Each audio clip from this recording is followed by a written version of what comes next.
Hello children, today we are going to learn about artificial satellites. In the earlier videos, we were learning about our Earth's natural satellite, the Moon. Today it's our efforts, the human efforts that led to the invention of artificial satellites. Artificial satellites are sent into space for different purposes. They are man-made objects that revolve around the planet just like the natural satellite Moon. They have different jobs, they are assigned with different jobs and then they are sent into space. A rocket is used to launch a satellite into space because if we want to go out of the gravity of Earth, going into space means going out of gravity of Earth. So if we know that Earth pulls all the objects towards it, that is called gravity. If we want to overcome the gravity of Earth, a force more than the gravity should be used, and that is only present or that can be used only in the case of rockets. No other vehicles can go out of gravity of the Earth. So a rocket is used to launch a satellite into space, and different satellites are assigned with different tasks, mainly to study about space, to know about the planets and different heavenly objects, to know what is happening in other planets, to know what is happening in different parts of the Earth. These are all the main tasks assigned to artificial satellites. Let us take a look at the different uses of artificial satellites. The first important use is for scientific research. Earlier, scientists started sending artificial satellite into space mainly for the process of scientific research about the things that is happening around all around the planet. Then it gives valuable information about the atmosphere that protects our Earth, which acts as a blanket around our Earth. So the problems that we are going to face, the present condition of the atmosphere, everything is obtained from the informations given by artificial satellites. Then there are satellites which send messages from one country to the other, or we can take pictures or we can get informations about what is happening in the country that is far away from us. That is done with the help of communication satellites. They are special type of satellites which send messages from one country to the other, especially television program signals and all are shared with the help of artificial satellites called communication satellites. To communicate, that means to know what is happening around us. Then next is weather satellites. Weather satellites take pictures about the movement of clouds. It helps us to forecast weather, about the natural calamities that is going to happen, like cyclones, movement of glaciers, then forest fires. They are all obtained. These informations can be predicted, or these informations are obtained with the help of weather satellites. That is not just for forecasting the weather, but it is also used to know the movement of clouds, to predict about rain, flood, movement of glaciers and all. Then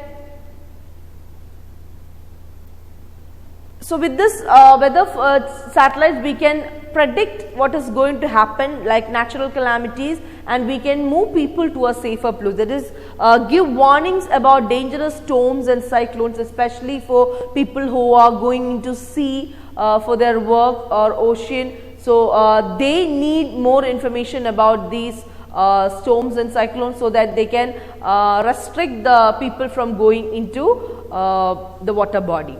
Okay, then another use is astronauts use it to take measurements about solar system, measurements of solar system, galaxies and stars, but it is not the crystal clear or the correct measurement cannot be taken because it's something happening beyond our control. So, almost accurate measurements can be taken with the help of this satellites, because it is not possible for a human being to go into space, to move around the earth or any other planets and take its measurement.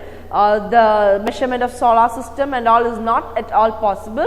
So, they can be done with the help of these satellites. So, just we can just recall what we have studied, uses of satellites. The first one is to do scientific research.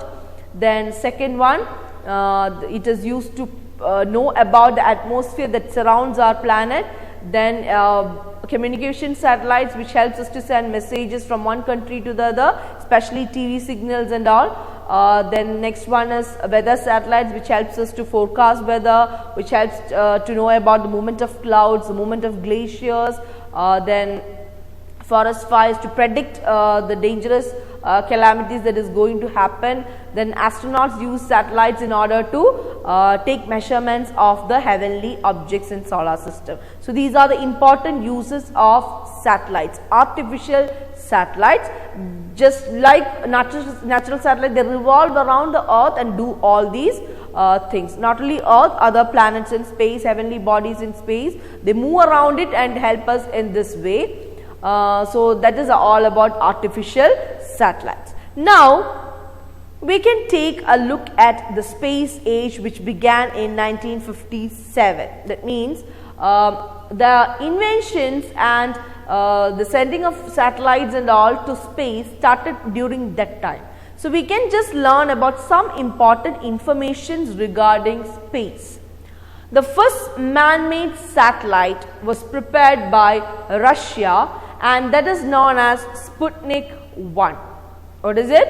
Sputnik 1. This picture shows Sputnik 1. See, you can see the first structure of an artificial satellite, and when you compare it with the satellites that we send today, there is a vast difference between them. This is the first invention, and it is just like what we believe as satellites, 3 or 4 antennas and all, and a structure which receives information, that means the signals and all.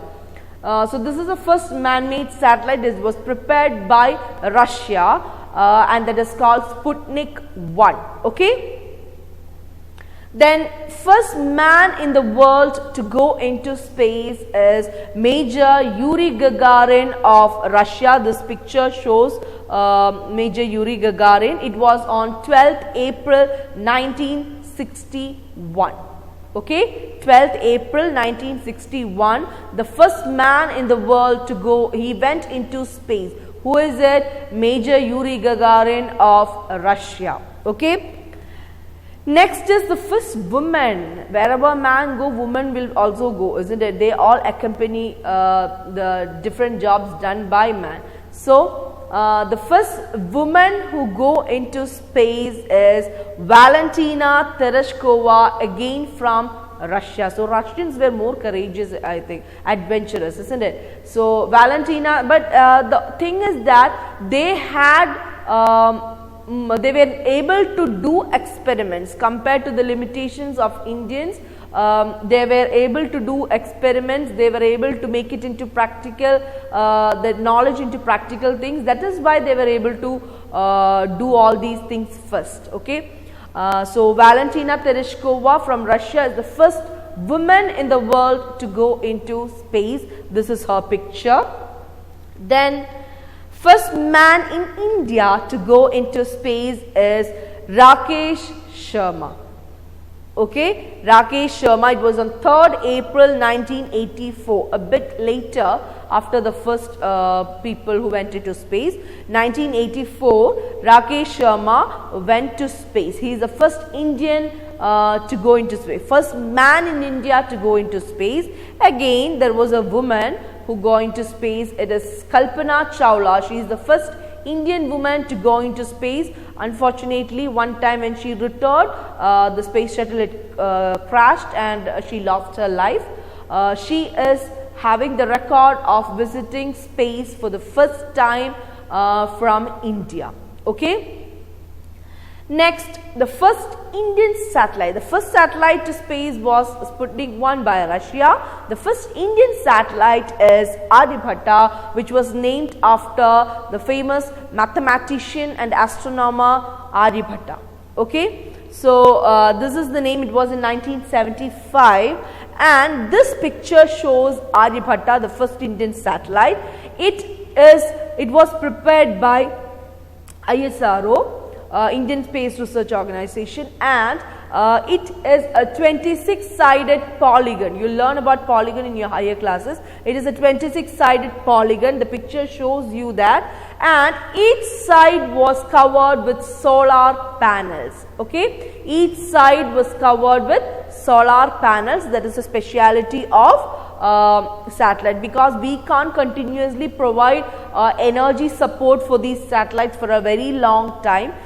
Storing of fuels and all, there is a limit for all these things. So we don't know whether it would come back, we don't know whether it would work properly. So solar panels, they can absorb the solar energy and work on it.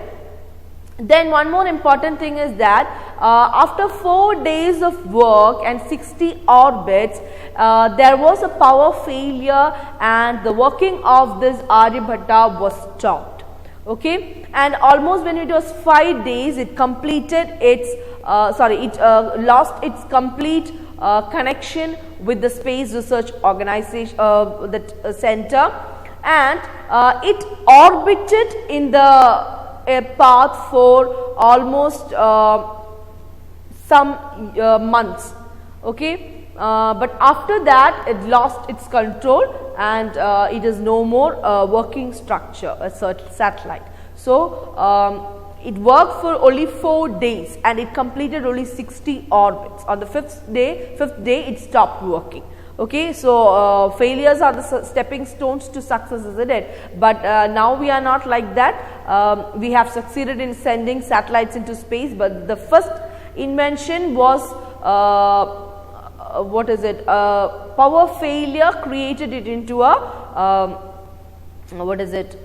stopping of that working of that satellite. Okay, so Aryabhatta is the first Indian satellite which was launched into space, and India sent a remote sensing satellite into space.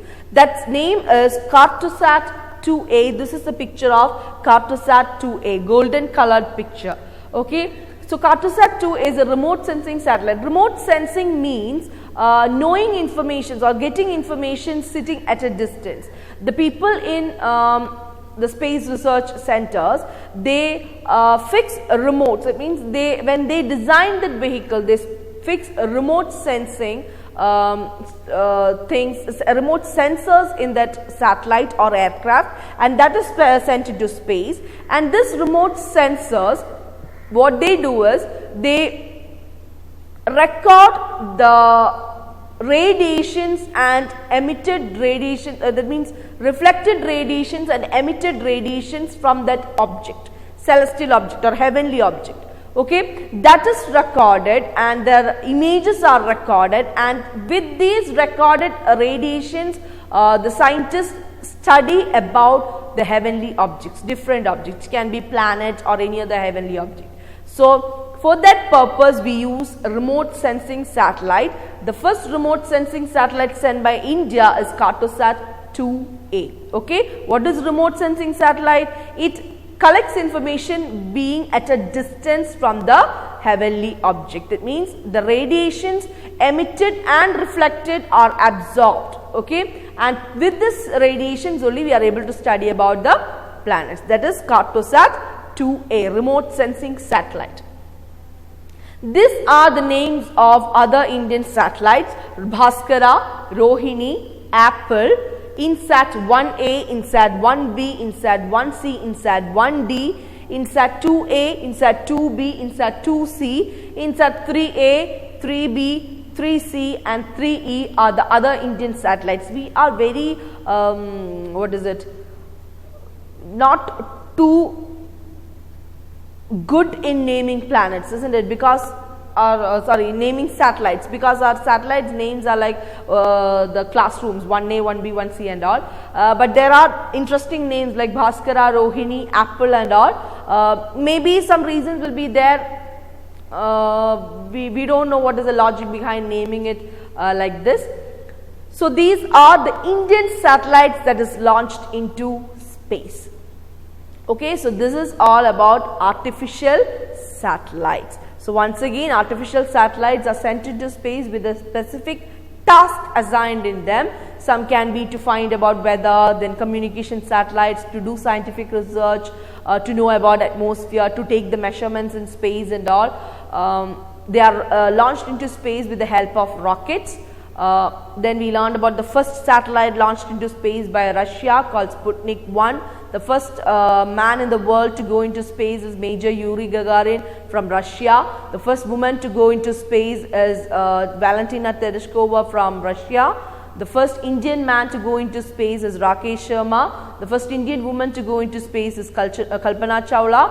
The first Indian satellite launched into space is Aryabhatta. Remote sensing satellite launched by India is Cartosat 2A, and we have different other satellites that was launched by India into space. Okay. Now we have to know about space travel. Space travel means it's not a very easy job to go into space, or as you see, it's not very simple thing to travel into space. We are going beyond a limit. Okay, we are going into a dreamland. That means everybody cannot dream of going into space. We have to study a lot of things regarding space in order to go into space. That means people who had gone into space, they started studying about space. They have a complete idea about what is happening in space. Okay. So for studying about space, we need a lot of years and lot of hard work. We study about sitting here, we cannot study about space too much, isn't it? So we have instruments to help us to view space and study it more. Understanding it more clearly. That is, telescopes are the special instruments used to view space or celestial objects. We have different types of telescopes like Hubble's telescope, which floats in space and gives a better view about space. We have a mission control which sends people or astronauts into space in special space shuttles, and these space shuttles are carried in rockets. Just like I told you, a rocket is used to launch a satellite into space. Same way, people with space shuttles are launched into space with the help of rockets. Okay, the rockets leave their space shuttle there and it flies up. Okay, they complete their work there and they return back in that space shuttle. For returning back to Earth, we don't need a rocket, isn't it? Because once you reach the gravity level of Earth, Earth pulls you down. But going out of Earth's gravity is a difficult task, so you need something that is more having more force than the gravitational force. That is why we prefer a rocket to go out into space. Okay, so special space shuttles are there for astronauts to go into space. And one more thing is that they study about space and they know that there is no air in space, so they have special suits, space suits, which provide an atmosphere around their body and makes them comfortable. Otherwise, we are surrounded by air here, and once we go to a place, that means a area in space where there is no air, it makes us uncomfortable. Okay, so in order to provide a comfortable atmosphere around our body, we have the people who go into space, they wear special suits. Okay, and they have all the necessary things with them when they go into space. They have different modules to work and modules to keep alive in the workstations. That means they have different tasks to do. Okay, people who go into space, too much people will not go in the same space shuttle. 4 or 5 or 3 or 4 will go. So each one will be given specific task for specific time. They have to do their work. Some will do experiments there, some will collect the things from there, some will repair the spacecraft, some will sit in the spacecraft. So different tasks are assigned, and we know that spacecraft, they cannot be parked somewhere near the space, isn't it? That is not possible. So 1 or 2 will sit in the spacecraft, they will rotate the spacecraft, they will move the spacecraft around that area. They cannot stop it and wait for the others to come. Some will collect samples from there, some will do experiments in space, or collect things and do experiments. So all these tasks, otherwise when they go there, they cannot sit there and decide you will do so and so, you will do that thing, you will get the rock from there.